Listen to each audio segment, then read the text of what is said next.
Today we are joined with Bondilyn Jolly of 365.agency, and thank you so much for joining us. And I wanted to start off the podcast today a little bit with what is 365.agency, because I was researching it a little bit and it looked like it had a lot of great resources for real estate agents. Yeah, thank you, Kimberly. Thanks for having me.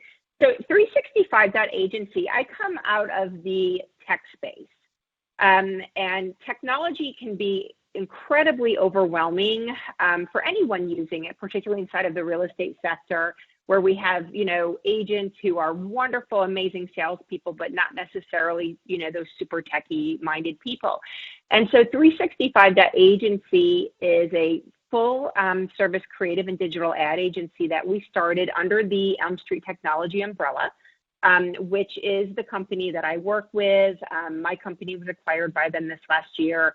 And it's really there to service agents, brokers, and organizations with supporting their creative needs, helping them understand how to better use social media, email, lead generation programs, and how to really capitalize and streamline what they're doing and create really beautiful stories and content to share with their community.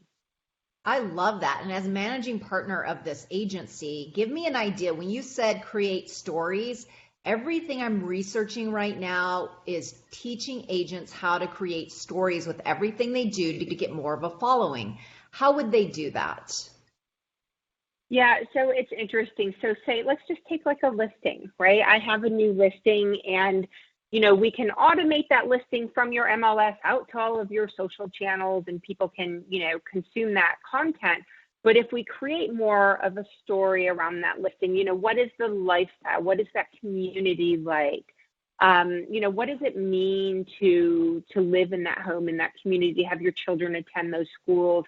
There's much more of an emotional connection, right? And so we want to help people from a marketing standpoint create more emotional storytelling because, buying and selling your home is a very emotional process. And so if we can really help create those connections for people, our agents are going to be a lot more successful in the homes that they represent and the buyers and sellers they represent. Yeah, do you have kind of a real world example? Like I've got this listing that I want to promote. I go into a neighborhood. What should I look for that would turn into a good story? Or how do I take that and create a story that's memorable for people in a way that they want to follow what I'm doing? Yeah, so I'll use a wonderful example. I live in the Los Angeles area, and there's a community near me. It's called Silver Lake. It's very millennial, very hipster focused, it's gone through a huge gentrification over the last several years. And there's all these really cool coffee shops and little art galleries and restaurants that have popped up in that community. And so there was an agent I was working with, and he had an open house that was coming up, and he decided instead of just marketing the open house, he was actually going to create like an experience. What would it be like to live in that community? And he ended up, bringing in a local restaurant. He brought in a local barista. And so they were serving up coffees. And of course, it was an opportunity for these local businesses to cross promote themselves, right, as well. But it really allowed guests that were coming in to to connect with, hey, this is a barista that's right down the street from here at this wonderful coffee shop, and they had, they were serving like tacos and like they had wonderful like Hispanic fare that they were serving. They had a mariachi band. And so they created an entire experience around this open house. Now it was, a $1.7 million listing. So, it was certainly something that warranted some, additional energy and opportunity there. But they created this entire experience. And then all of the marketing leading up to that open house, was really all about that sense of community, the experience that you were going to come and have. And it was really a phenomenal experience for him. And he actually, turned that thing very, very quickly, had multiple offers on the table. I actually think it went for above listing, honestly. But it was, it was a really cool way for us to kind of look at, how could we create a really unique experience where people were coming in and seeing what it meant to be a part of that community. Oh, absolutely. I love that idea. So moving forward, we're going to take this podcast in the direction of how do you prepare with the end in mind, which was something that you presented well at the Woman Up conference that we all just attended last week in San Diego. And I thought it was such a great panel to talk about how do you put yourself in a position as an agent to be able to retire one day and not have to worry about it or continually live off referral resources in retirement or however you want to do it. What's some good tips you have for somebody that wants, to prepare their business with the end in mind? Yeah, and just to take it back a step, I think it's very common for people to look at, they're so focused on the day-to-day of what you're doing inside of your job. And agents wear so many different hats. And so many times they're focused on what do I need to do to get through today's challenges and then tomorrow's challenges and how do I get to that next commission check. And so I think it's really important to be able to step back and say, what do I need to do to set myself up for long-term success? And, what would happen if I had an injury or there was an emergency in my life and I had to take, a leave of absence from that day to day? How can I build a business that is sustainable and that will continue to sustain me and my family during whatever I'm going through? And so that was the focus of our panel. And I thought it was kind of interesting because as I was preparing for that panel, I read an Inman article where Bernice Ross made a statement, and she said, if your business would continue making money without you, you truly have a business. If your business only makes money when you're working, you have a job, not a business, right? And so I'm like, okay, my goal is how do we help, our agents, our brokers, really create a true business that is there to sustain them and prepare them for an exit strategy. And so some of my tips, coming from a business background, coming from building multiple companies and being an investor in companies myself, going through acquisitions, a lot of this comes from my personal experience, the experience of my peers, and also the experiences that I've, helped initiate with other agents and brokers. The first thing I would say is self-inventory. And this can kind of be tough, but, take stock of your strengths and your weaknesses. As business entrepreneurs, as sole proprietors, many of us are A-type personalities. And sometimes it's really hard to step back and say, these are all of my strengths and these are, my weaknesses. And this, as a business professional, I need to be able to account, to leverage my strengths and account for my weaknesses. So sort of start out by just doing a self-inventory. And I'll even sit down and do that occasionally myself, where I just split a piece of paper in half and list all of my strengths, list all of my weaknesses or my perceived weaknesses, and then how I account for those, whether it's through aligning with other individuals, bringing in additional resources, getting additional training and education that I need, whatever that may be. And I think that's really important. Start with self-inventory and then look also at who you surround yourself with. When I started my first company, I came from a really strong sales and marketing background. I'm a big picture kind of person, and I knew enough about, the financials of everything, but I really needed somebody to align with who could really come in, help me create a really strong foundation in terms of how I was going to look and analyze my financial picture. And so, I went out and sought that person out, brought that person in, to help me, accommodate or, account for some of those weaknesses with me. And so I think that once you understand where your strengths are, where you understand where your weaknesses are, then you can start surrounding yourself with people that are going to be there to help hold you accountable, to serve as mentors to you, or to bring valuable, skills and assets that you need to the table that may be a weakness of your own. Oh, I love that. That's so great. So what would you, and I'm going to have you send me a headshot as well, Bondilyn, because I just lost your video stream, but what would you suggest agents what's their first step they take, maybe the first 3 steps they take in creating a business for themselves versus a job? Because I do like how you reference that. Yeah. So I say start with if I was going to come in and consult with you, I would sit down and say, let's start with self-inventory. Let's look at the people who are around you You mentioned, Kimberly, the Woman Up conference we just attended. I forget who it was, but there was one of the panelists who said the most important business decision you'll make in your life is the spouse or life partner you choose to align with. And I thought that was really powerful. And I think that's a little, that's a bit narrow. I like the idea about the people that you surround yourself with, right? And making sure that you surround yourself with people who are going to help motivate you, support you as you are building your business vision.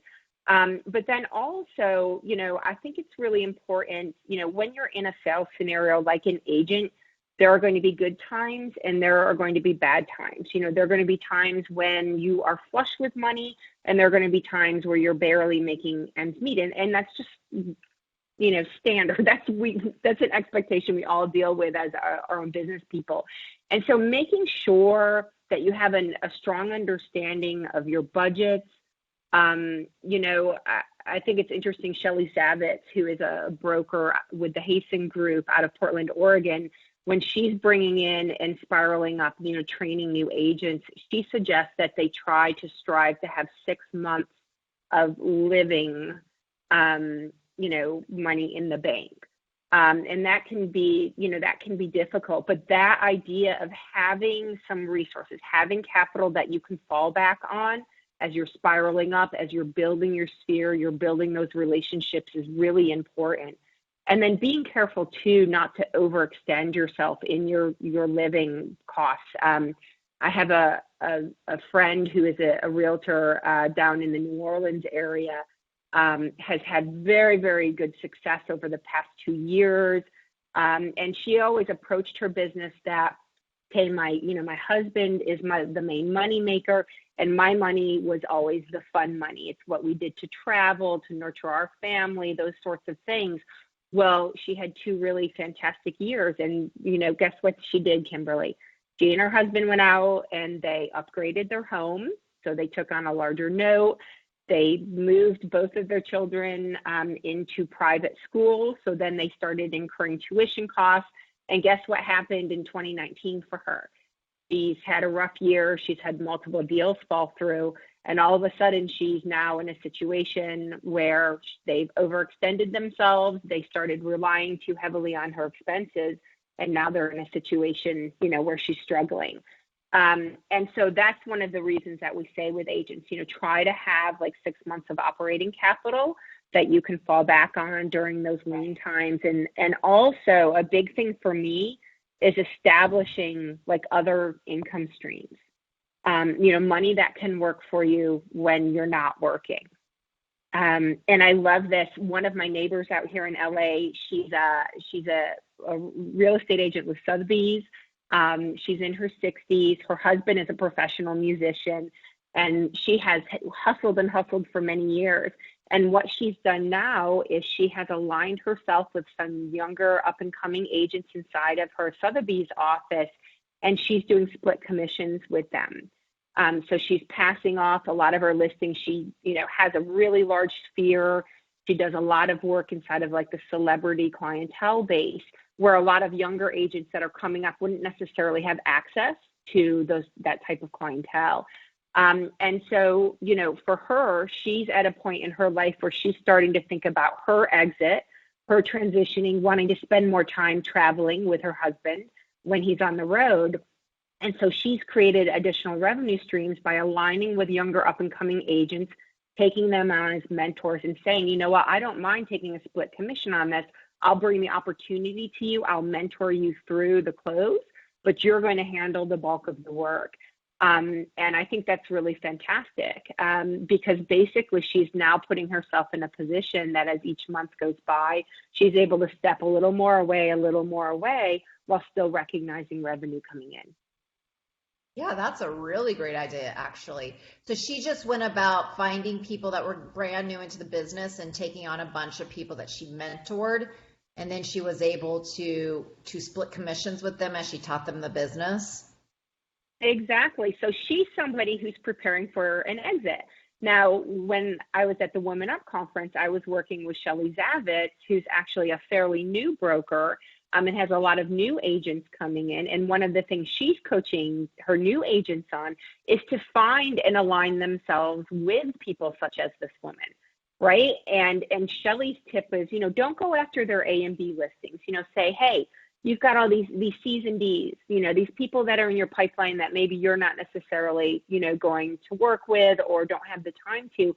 Let me come in, let me mentor under you. I'll do split commissions with you. You bring the leads to me, I'll work them, nurture them, and convert them. And so it's a wonderful way that like younger agents who are trying to establish sphere, trying to establish, themselves inside of a community, can align themselves with somebody who's more established, but maybe thinking they're more towards that exit, and vice versa. If you want to start thinking about an exit, but you still need or rely or want that revenue stream, align with somebody who's younger and up and coming. It's a wonderful win-win. Yeah, that's fantastic. Are there any other examples you've come across that kind of like were surprising to you in terms of like, wow, that was a really great way to prepare yourself for the end of your career? Well, I do a lot of work with brokers and preparing them, to move, out of their brokerage, as they're exiting their career. And so with them, it's a lot of times really digging in, looking at their financials, looking at, what types of ancillary, products and services that they're offering. And agents can always think about that too, right? It's interesting. I've got some brokers in Kansas City that I work with, and they've really built a really fantastic empire for themselves. They have their brokerage, they have, escrow company, they have a lending partner, they have property management, they do a lot of real estate investment. It's, so they've really created a really, really strong network for themselves that's really allowed them to diversify their investment portfolio. And that also, as you're preparing for that exit, when you have a diverse investment portfolio, that's very, very attractive to an investor, right? Because even if, the real estate business, the buying and selling, there's a tight housing market, whatever the case is, and you're not recognizing as much revenue there, you can still rely on those ancillary, other products and services that you offer. And so that's something that we'll usually look at, whether we're talking to an agent or a broker, who's really trying to prepare. We'll sit down and look at their books, look at, one thing that's nerve-wracking is when you have all your eggs in one basket. And so we really want to try to help people diversify their investments, make sure that they have a really strong, offering if they're looking to move through an acquisition. Gotcha. So when you meet with these agents or brokers, what's maybe the biggest hesitation you come across in terms of like getting themselves in a place to prepare for the end? Is it that they just don't realize how best to do it, or why not from the get-go is this kind of a thought process for them? Yeah, I think there's a couple of things there, Kimberly. For one thing, like I said earlier, agents are wonderful salespeople. They're people, right? That's what they love. That's what they thrive on. So a lot of times what makes you so wonderful as that salesperson doesn't necessarily, lend itself to be that sort of, financial planner, that person that is going to focus on, living within means of, planning for long-term investments and long-term wealth. And so that's something that, we really try to look at is like, what do you need to live on month to month? And what does that look like for you? And then how can we also help you create long-term wealth? So that's really important. And then the other thing is, I think emotion.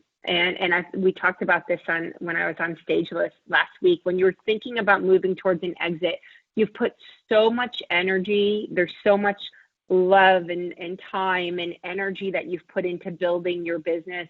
And it's a very emotional process when somebody's thinking about transitioning, exiting, or positioning their business for sale. And I know exactly how that is. I mean, when I was going through the negotiations for the acquisition of my software product, eMerge, it was really emotional for me because it was my baby. And I had been, the buck stopped with me. I was, the one that had the final say on everything. And that feeling of losing a sense of that control, of having to sit and really analyze the business from a non-emotional standpoint. I had a lot of perceived value in various aspects of the business that when you're, have an investor looking at it, they're not necessarily looking at all of that. They're looking at your books. They're looking at your, P&L, your profit and loss statements, and they're really breaking down, the financial value of the business in a very non-emotional way. And so I think that's really, when I'm talking to somebody, when I'm working with them about exiting, and I'm working with a brokerage right now that's preparing in that way, we have to I have to give them that opportunity to express themselves emotionally to me, but then I have to say, okay, now that we've done that, we're going to set that aside and we're going to dig in and we're going to look at your business and analyze your business in a way that your potential, purchasers or investors are going to come in and look at it. And so I think taking people through that process is really helpful, and it really, begins to prepare them so that when they are sitting across the table from that investor or that potential buyer, it lends themselves, to that ability to be more comfortable in what that negotiation process is going to be like. Yeah, I like that. And I like that you brought up the fact that when it's a third party that comes in, they're less emotional about it, so they can kind of look at it with a different lens, and that's really beneficial. I thought that was interesting. So I guess my final question would be, what do you see as the biggest mistake agents and or brokers make when they're starting to prepare for the end? I think, like I mentioned earlier, so many of us are A-type personalities. That's what, got us into the business in the first place. That's why we're entrepreneurs. And I think one of the biggest mistakes that I see again and again is, people who say, I have this, I don't need to ask for help. And I have to say, like, don't be afraid to say, I don't know everything. I don't know how to handle this challenge. I don't know how to, tighten up my books. I don't know, what I'm doing here or here. And I think that's really important. And once again, that goes back to those people that you surround yourself with, right? When I was breaking down my books and really trying to analyze, all of the financial opportunities at the time I was going through acquisition, I had a mentor that I was able to call on who I said, I want to show you everything I have. And this is where I feel there are problem points, help me understand, how I can overcome these by the time that I'm sitting at that table. So honestly, don't be afraid to ask for help. Don't be afraid to say, I don't know how to answer this. Put the ego aside and reach out to those people that you've surrounded yourself with that are there to hold you accountable, to help you, to guide you and mentor you through the process. That is such great advice. Thank you so much for sharing that. And then lastly, is there anything else you'd like to add on this topic that we've been talking about that you think is really beneficial that agents should start thinking about? Yeah, from the time that you start your business to the time that you exit your business. And keep in mind too, exiting your business, it could be, literally you pass, your business on to a family member or a trusted colleague. It could be that negotiation of an acquisition, or it also could just be saying, I'm closing my doors. I am done. Good night. Goodbye. It's been a wonderful ride. So there's a lot of different ways, right, that you can exit your business. And there's no right or wrong. It's a very personal, choice that you make. But just know that it's not going to be a straight ride, from start to finish. And my words of advice are, be flexible, stay flexible. Keep yourself open to opportunity. A lot of times I will see people who come in and they are so focused on one specific end goal that they could have a golden nugget that's sitting right over here, a golden opportunity. And they're so focused here that, they lack that flexibility to be open and receptive to it. And where I see people truly be successful is, yes, I have my eye on the goal and I know what I want, but I'm also flexible and open, and I'm willing to shift direction if the opportunity presents itself.